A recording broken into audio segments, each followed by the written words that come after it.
Councillor Jeff Carlson joins us for the latest City Council recap, and I think we can both agree probably the biggest news coming out of this week's City Council meeting is a little leisure center that's going to be put up in our just city. A tiny little leisure center. There was some additional funding granted for that center. Well, we had packed chambers, so for the folks that didn't make it down to City Hall to see the debate, we stepped outside of our normal capital improvement program budget process. We had a bit of capacity, and we had what they call the Aquatic Steering Committee had done some research over the last 6-8 months, and all the research pointed out to the fact that if we were able to find this extra money and expand what we were planning for the aquatics portion into incorporating a field house, we could hopefully recoup more operating costs and provide more what the community wants, which is the main point.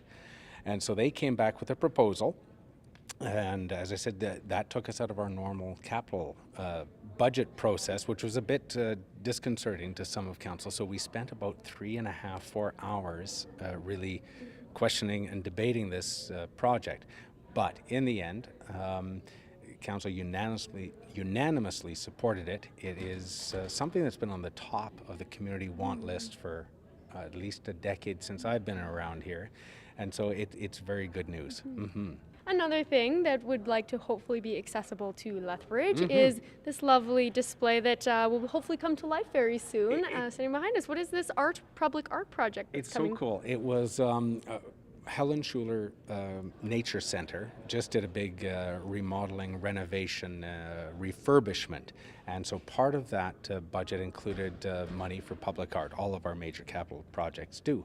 And so we put out the calls. I think there was something like 36 proposals came in from across Canada, shortlisted to the 3 that we have here in the lobby.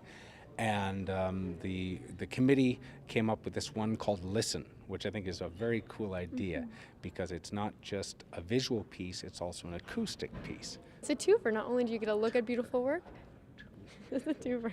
Win-win for everyone.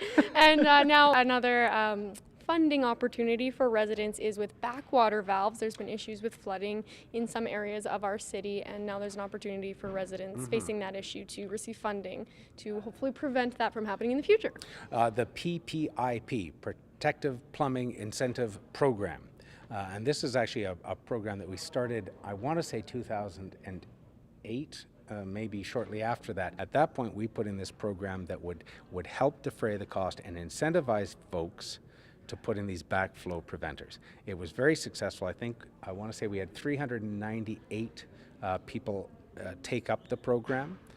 In the last downpour, which I want to say July 10th, I'm trying to remember the slides in my mind, we had even more rain than the 2008, and only 10 of those homes that were previously affected got affected again. So if you're getting any sewer backups or damage, talk to the city. We do have a program. It's definitely not going to do the full cost, but we're trying to just talk folks into getting this done, protect their property, and hopefully we can just help them make that happen. Lots of exciting projects happening for our city.